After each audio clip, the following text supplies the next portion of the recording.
Okay guys, just open your settings application, then select general tab. Then you can see here airplay and community.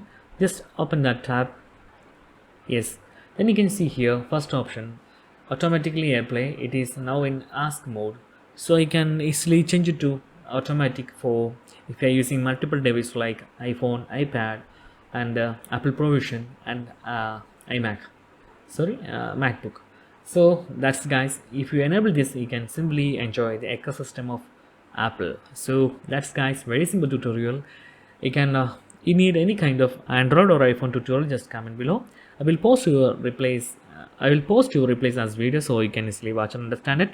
And if you enjoyed this video, please like, comment, share and subscribe our channel for getting more videos like this. Okay, and thank you so much for watching. Have a nice day. Bye bye.